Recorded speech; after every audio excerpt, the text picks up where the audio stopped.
Hello everybody. Well, it's time to weave again. It's been a long time since I've woven anything, and but I've done the initial setup. I've got a lovely little bag here of, as I left a note to myself, dyed wool for weaving a throw. So that's what I'm going to do. Now this is, and let me get my glasses on. The yellow, the green in there tells me that some of this is previously dyed wool that I ordered. Avocado and iron water, that's what this says. This is definitely some wool that some raw wool that probably from my brother that I spun out myself. It's kind of rough looking, but in a throw, I think this will all come together. Here's some more like the first, a little darker. See it's got a lot of the yellow, some blue in there, some cranberry colored. Some of this is, and this is probably merino, but this is wool that I ordered from the woolery a long time ago and spun up. And so that's merino. Oh, wow. Okay, so this is a whole bunch of miscellaneous wool dyed with lichen. That's quite a bit, and it may tend to dominate the color. I will use some standard store-bought yarn for the warp. This is very pretty. I'm not sure why it's in here, but it is. I may look through my other yarn that I've spun and see if I have anything I want to add to it. This will probably be plenty though. This one is very crinkly. That's very over twisted. And there's some more. There's a lot of various and sundry. That was probably various white yarn that I decided to dye. So I'll look through the rest of my wool too and see if I can find any more. What do you think about the hat? It's covering up wet head. I just took a shower. See if I can find any more wool that might go with this. I'm not sure if I'm going to use that lichen dye with the other. That looks kind of strange, but you never know. With weaving, things sometimes pull together. I was even thinking about doing a clasped weft weave, which is where you have kind of one color on one side and one color on the other, or two different yarns, and they join in the middle in a clasped weft yarn, and they clasp together in the middle of the weave, and you kind of end up with this zigzag pattern down the middle. That's pretty fun. If I can find a picture of one, I'll put it on here, because I used to weave a lot. I wove a lot of scarves and throws and sold them at the farmer's markets. The next thing I have to do is pick my warp yarn, and I want to do that very carefully.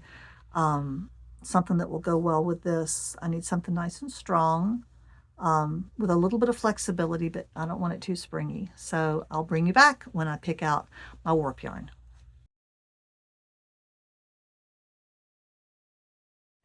Now, as a way of reminder for you and me both, this is my 32-inch Ashford loom.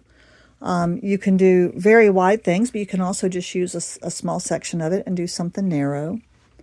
There's the back bar and the front bar. I've got a tensioning device that I use on this. I'm going to be putting this in. It has 4 dowels, 4 large dowels that I'll be putting in with that. One part of the tensioning device are these 2 contraptions on the side. These were made with yardsticks, and it's got a little stop on the end, so you put it in here. I won't do it right now, but I'll do it tightly later. But it sits really tight in here, and the stop here keeps it from moving up the side rail of the loom. Now the other one, I lost the stop on. You can see it came unglued and it's not there. So I'm going to have to, I know I have it somewhere. I'm going to have to find it and get Adam to glue it back on for me with whatever glue he used. And I've got these little strips for when I roll it up. And I've got these for tying it up at the end. I've got these nice wide papers. Here's my shuttles. Sometimes I use this. I will stick it back behind this desk and just put all the warp around that at the end. I've also got, here's 2 little clamps. This is for my threader for threading it through, the yarn through. And this is also part of the tensioning device. I've got 2 of these little strips and a whole lot of ponytail holders and rubber bands, and I'll be showing you how I do that. I'll also put a little link up at the top here to my previous videos about this tensioning device.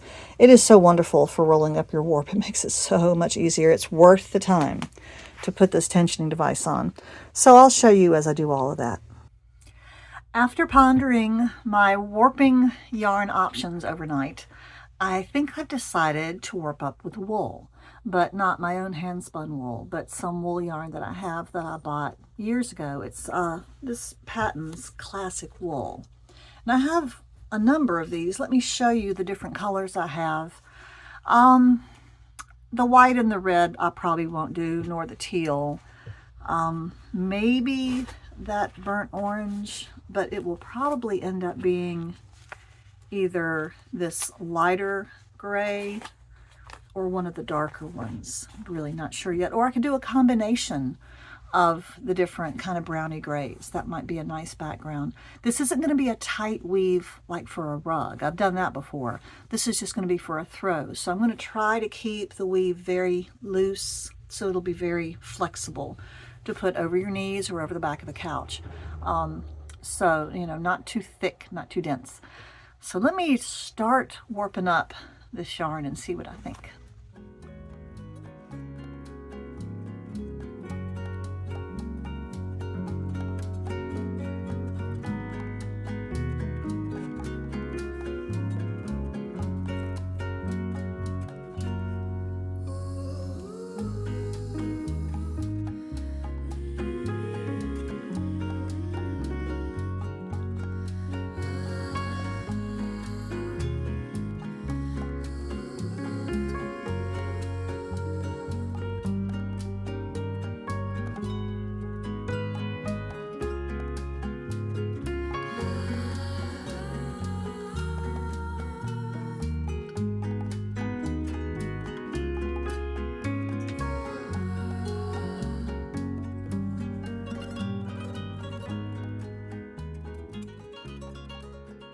I just want to make a comment here about tension when you're warping up, because you can see already the outside strings are kind of loosey-goosey. Some of the ones on the inside are tighter, and that used to trouble me to no end, was that my tension was inconsistent even just as I was doing this part.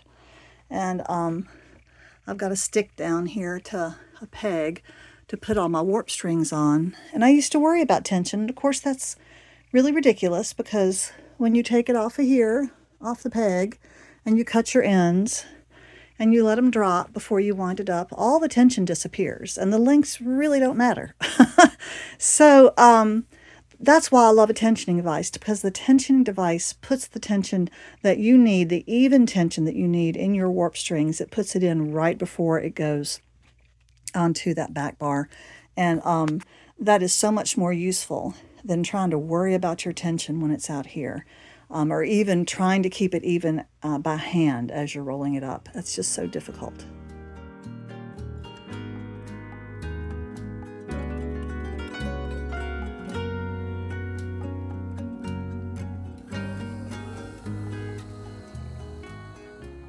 So here's the warp I ended up with. Sadly, I didn't have a lot of that orange. Would have loved another little pop of it down here. So instead I chose a little pop of white to lighten it. This is a light gray wool. This is that darker fisherman's wool, and so is this. But really, the warp is gonna fade into the background when I put the weft yarns in, when I weave, because they're gonna be thick and chunky and brighter. So I'm not going to worry about it much. And you can see here how the warp kind of curves like this as it goes back onto that peg, which is now pulled pretty tight. This is a full warp for this loom. I only left one slot here and one on the other end, so it's full width. I've done this before, and of course now I'm going to tie this a little bit in the middle. And then I'm going to cut those threads.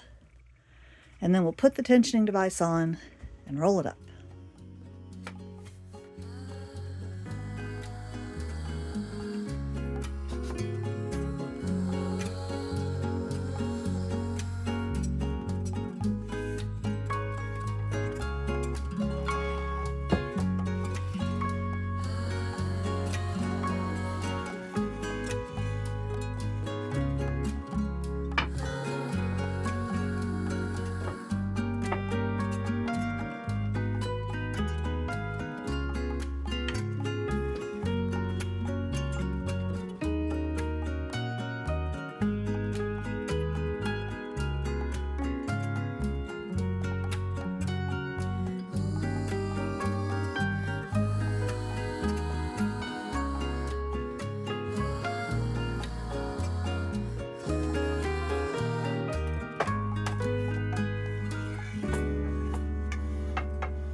Now, I've mentioned this in previous weaving videos, but I just want to make this point.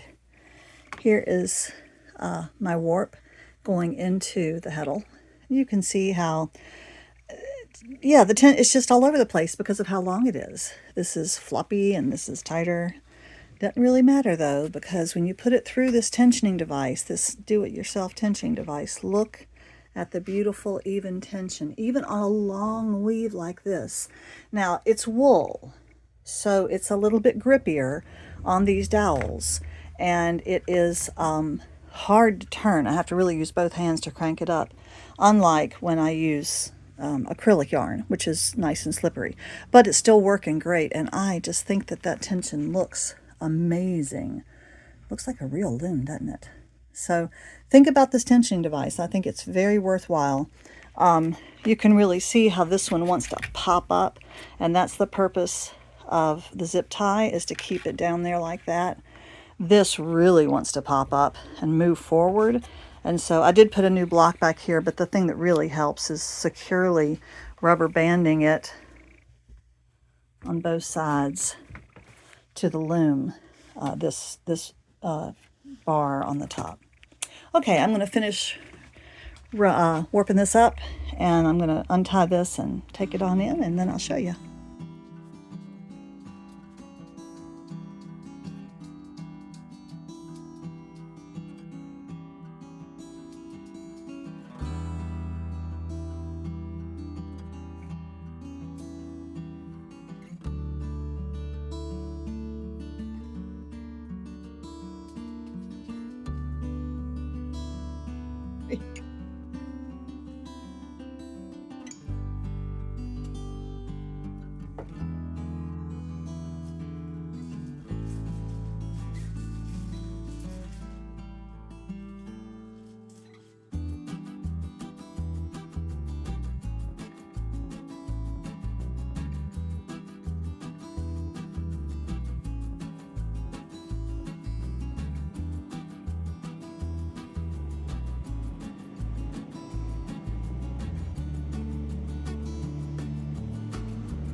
All right, well, I'm done with this portion of the weaving, and I must say that everything I've done so far is the most tedious part and also probably the most time consuming. I think the actual weave doesn't take as long as all the setup. Now, these little pieces of scrap yarn I have here are designed to get yourself a good edge. You can also put strips of, very flexible cardboard or something, or paper in there to give yourself a good edge. But I think this one looks pretty good, and I'll be able to use more of my warp if I don't put another big chunk of something in there. Now, if when you're knotting up your bundles, you end up with some that are shorter and some that are longer, these ones go, there's 3 right here that go all the way down to this rod, which is not a big deal. You can always, as it's loose, you can just crank this warping bar back here and it works. But you can put little just bunches of scrap yarn in there to take up more space, to fill those up before you start the other scrap yarn. So now I'm going to take this off of this dresser at last and rest it on my desk edge and start the weave.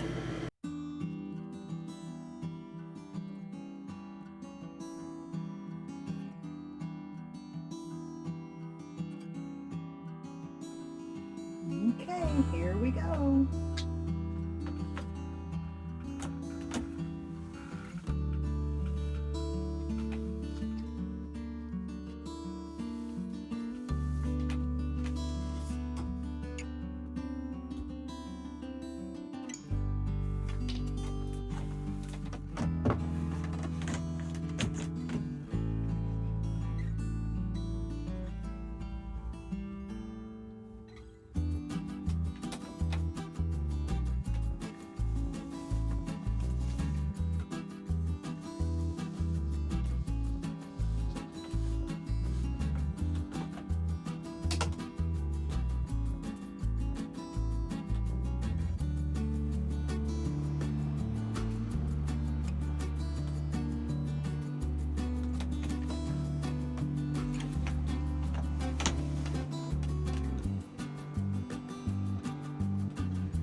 So this is the first, let me see, how big is that?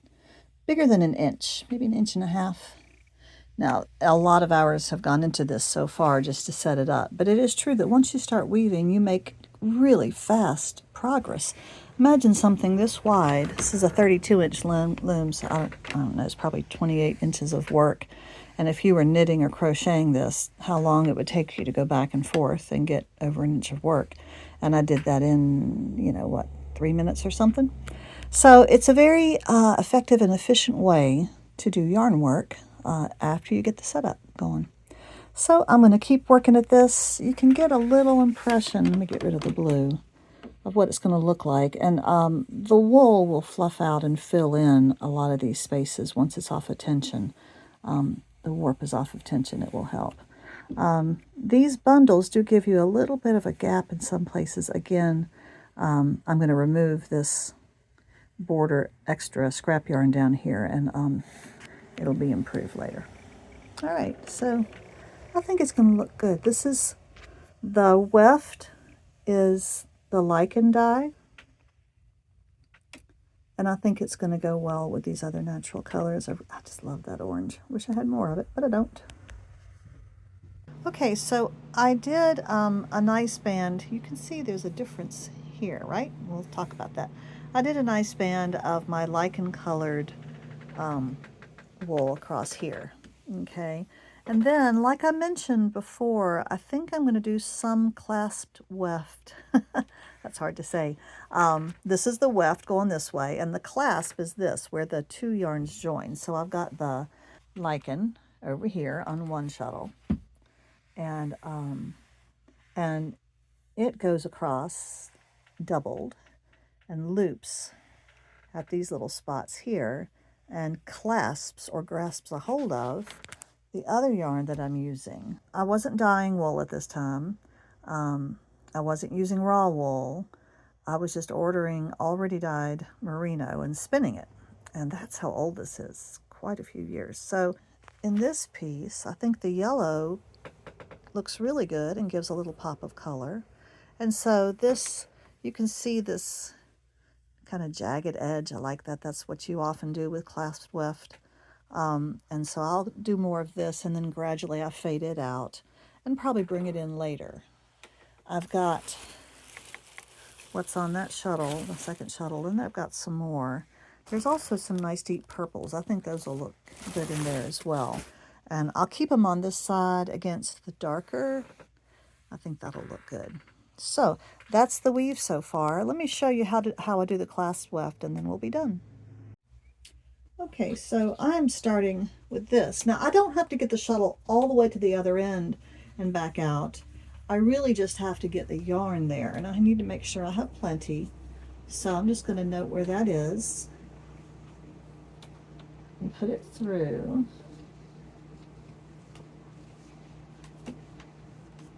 And grab it over here and then pull it back, because it's a long shuttle and kind of clunky. And then I'm going to pull this, I got a lot off of the shuttle, but I'm going to pull this through. And make sure you leave some extra down here always. You don't want this to tighten up, and so you want this edge to be, you know, just a little bit loose. Okay, and then I'll pull the rest of this through. So I'm going to, and you want to just keep an eye on that loop, make sure that it's, there we go. So I've got an open loop down here, okay, and then I'm going to take my second shuttle, make sure it has plenty off of it. I'm going to pass it through the loop, okay, and now I'm going to use that first loop and pull my second yarn across, and then I'm just going to look at it and say, well, where do I want it? And I think I want it to come into the orange just a little bit, like maybe there, just past. The previous one was here, and this one is going to be here. And make sure that both, I just kind of pinch and tug on both of those ends. Don't ever want them to be tight. And then just bring it down firmly, and then put it in the other shed. Okay. Oh, and there's some nice yellow there popping out against the orange. So I'll do one more. For anybody who's new to weaving, hasn't done clasp weft, whatever, this might be useful. It gives a nice variation, kind of it's a very modern look, I think. Okay, I think I'll do this, and I've got to move on to other projects today. But let's take one last look.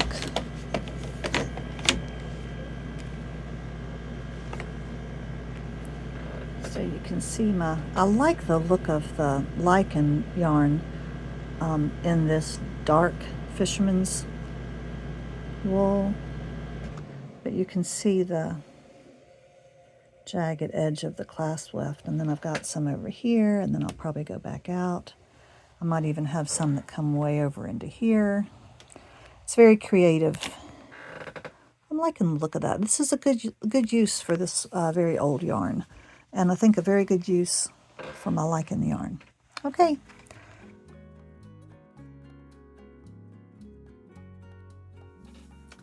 Well, friends, I must admit that after all this time of not weaving, I really enjoyed that, and I think I'm going to enjoy finishing it up, because now is the fun part. So I'll share more of this hopefully with you next week. I've still got the green spinning going on, and I've still got that little quilt going on with those fun diagonal squares. So we've got lots to do in the studio. Thanks so much for joining me, and I'll see you next week. Bye-bye.